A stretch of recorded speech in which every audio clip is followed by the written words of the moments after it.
Hello friends, this is Jayprakash Tiwari and welcome to my YouTube channel Aarushi classes.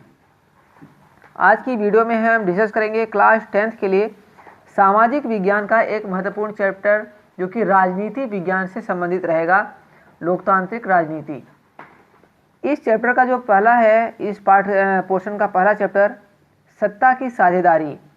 इस chapter के कुछ महत्वपूर्ण टॉपिक हैं जिनको हम डिस्कस करेंगे और कुछ महत्वपूर्ण प्रश्न हैं जो कि आपकी एग्जाम की दृष्टि से महत्वपूर्ण रहेंगे। इस तरीके के प्रश्न हैं आपके, चाहे वो लघु हों चाहे दीर्घ हों, इन प्रश्नों को हम डिस्कस करेंगे और आपको इनका आंसर भी बताएंगे। तो फ्रेंड्स, आपसे कहना चाहूँगा कि आप वीडियो के अंत तक बने रहें और इन प्रश्नों को पढ़ें, इसका लाभ उठाएं। तो आइए सबसे पहले अपने वीडियो को शुरू करते हैं। सबसे पहले आपको मैं इसका सारांश समझाऊंगा कि सत्ता की साझेदारी से शुरुआत करूंगा। तो क्या है? एक ऐसी कुशल राजनीति पद्धति जिसके द्वारा समाज के सभी वर्गों को देश की शासन प्रक्रिया में भागीदार बनाया जाता है, वही प्रक्रिया सत्ता की साझेदारी कहलाती है। सत्ता का बंटवारा जरूरी है क्योंकि इससे विभिन्न सामाजिक समूहों के बीच टकराव का अंदेशा कम हो जाता है।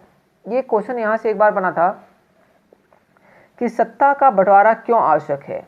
ठीक है, ऑप्शन दिया था, तो इसका जो सही आंसर था कि सामाजिक समूहों के बीच टकराव का अंदेशा कम हो जाता है, इसका सही आंसर था।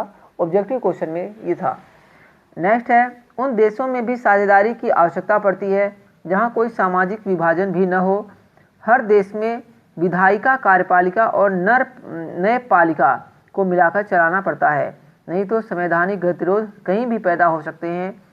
केवल यही नहीं, केंद्रीय, प्रांतीय, स्थानीय सरकारों को भी सत्ता की साझेदारी के नियम पर चलना पड़ता है, अन्यथा लोकतांत्रिक सिद्धांतों को ठेस पहुंच सकती है।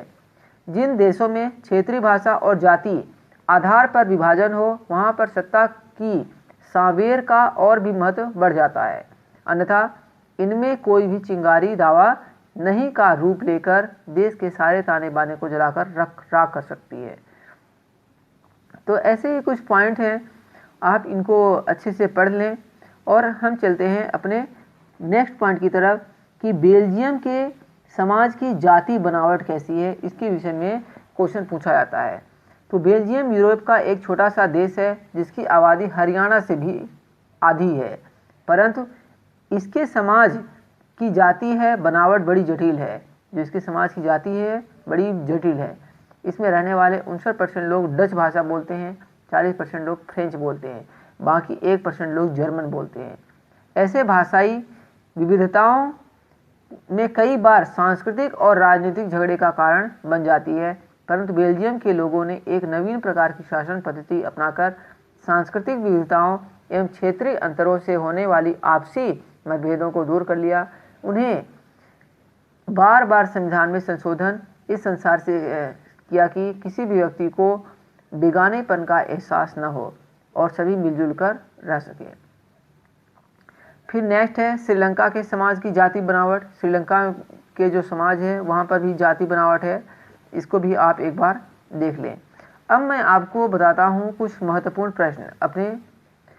पहला है, सत्ता की साझेदारी का क्या अर्थ है। जो सत्ता की साझेदारी होती है इसका क्या अर्थ होता है, ये प्रश्न जो है पेपर में कई बार पूछा गया है क्योंकि चैप्टर का नाम ही यही है।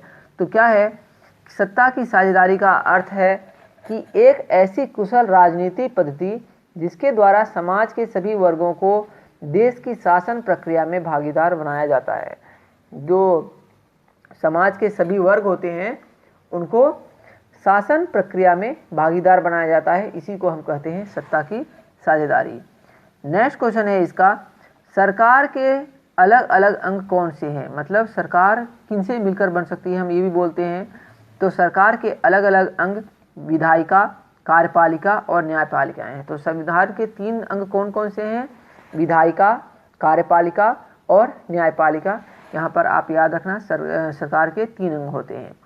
नेक्स्ट है, देश में सत्ता की साझेदारी की क्या आवश्यकता है। मतलब देश में सत्ता की साझेदारी क्यों आवश्यक है। तो अभी मैंने बताया कि जो सत्ता की साझेदारी क्यों आवश्यक है, हितों का टकराव न हो। क्या लिखा हुआ है कि देश में सत्ता की साझेदारी की आवश्यकता इसलिए है ताकि कोई भी वर्ग यह महसूस न कर सके कि उसकी अवहेलना हो रही है। वास्तव में सत्ता की भागीदारी लोकतंत्र का मूल मंत्र है। नेक्स्ट क्वेश्चन रहेगा जो फोर्थ आपको देख रहे हैं, बहुसंख्यवाद का क्या अर्थ है। जो बहुसंख्यवाद होता है इसका क्या अर्थ होता है, तो इसका आंसर देखते हैं। बहुसंख्यवाद एक ऐसी मान्यता है जिसके अंतर्गत कोई समुदाय बहुसंख्यक होने के नाते अपने मनचाहे ढंग से समाज के फैसलों को प्रभावित कर सकता है। इसको हम बोलते हैं बहुसंख्यवाद। नेक्स्ट क्वेश्चन है, आधुनिक लोकतांत्रिक व्यवस्थाओं में सत्ता की साझेदारी के अलग अलग तरीके क्या हैं, इनमें से प्रत्येक का एक उदाहरण भी दें। तो इस प्रश्न का आंसर देखते हैं जो आप देख रहे हैं। बहुत अच्छा क्वेश्चन है ये। सत्ता की साझेदारी या बंटवारे के विभिन्न तरीके। आधुनिक लोकतांत्रिक व्यवस्थाओं में सत्ता की साझेदारी के अलग अलग तरीके निम्न हैं।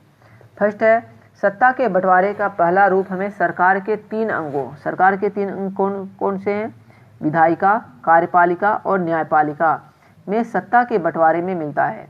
जैसे भारत के संविधान ने शक्ति का विभाजन विधायिका, कार्यपालिका और न्यायपालिका में कर रखा है। शक्ति के ऐसे बंटवारे को क्षैतिज वितरण कहा जाता है। नेक्स्ट है, सत्ता के बंटवारे का दूसरा स्वरूप हमें सरकार के बीच विभिन्न स्तरों में सत्ता के बंटवारे में मिलता है।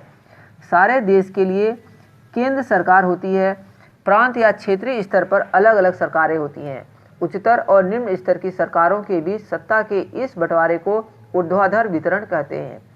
भारत के संविधान में केंद्रीय और राज्य सरकारों की शक्तियों को अलग अलग सूचियों में बांट दिया है।